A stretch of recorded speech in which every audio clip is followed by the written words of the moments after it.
Hello, my friends. This is Sari, and I have a story for you. The story is about a man named John Murray, and he is known as a parent of Universalism here in America. And this story is how that came to be. It's called John Murray and the Winds of Change. You never know what the wind will blow in. The wind can change directions and maybe change your life. It happened to John Murray. As a young man, John Murray had excellent fortune. Life was good. He had a fine education, a steady job, a loving wife, and a young son. Then suddenly everything changed.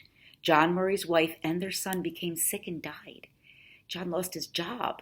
He lost all of his money, and he was put in jail because he couldn't pay his bills. Now, John was a very religious man. He was a Universalist who had even preached about a loving God.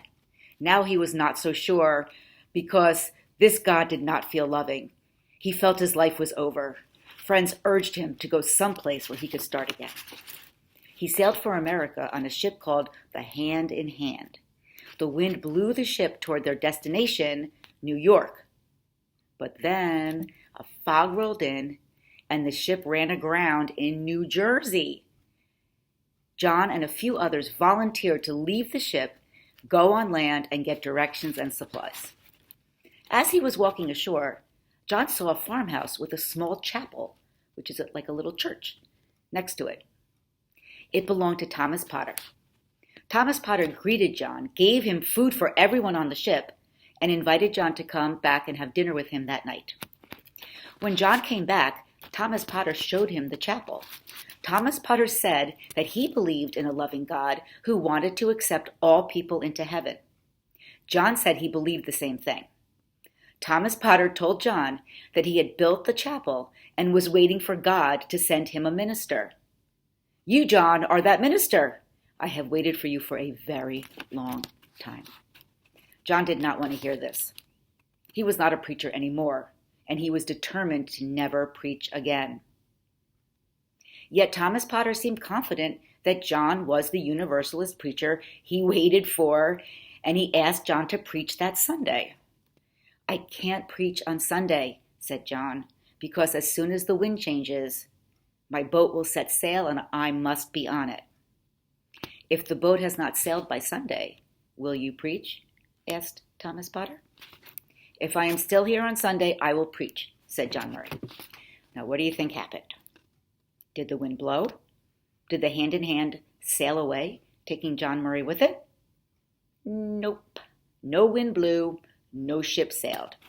John Murray did preach that Sunday morning, which was September 30th, 1770.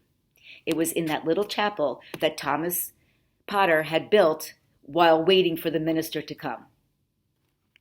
He waited many, many years, but finally he had come. The Universalist message of the power of love was good news to many who heard it. It was good news for John. The winds of change blew yet again for John Murray. He now wanted to preach more than anything, and he did for many years. And he helped found Universalism in America. He is one of the ancestors of our faith home.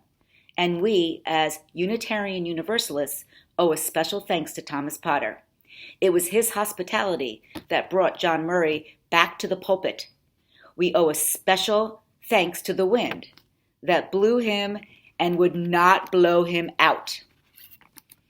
Now, there is a place in New Jersey, close to us, and it is called Murray Grove. That is the place where John Murray landed, and it's close enough that we can visit it. It's a beautiful place, officially called the Murray Grove Retreat and Renewal Center, and it was named after John Murray, as you can tell. It is a living memorial to the lives and Universalist faith of John Murray and Thomas Potter. Thank you for listening. Bye.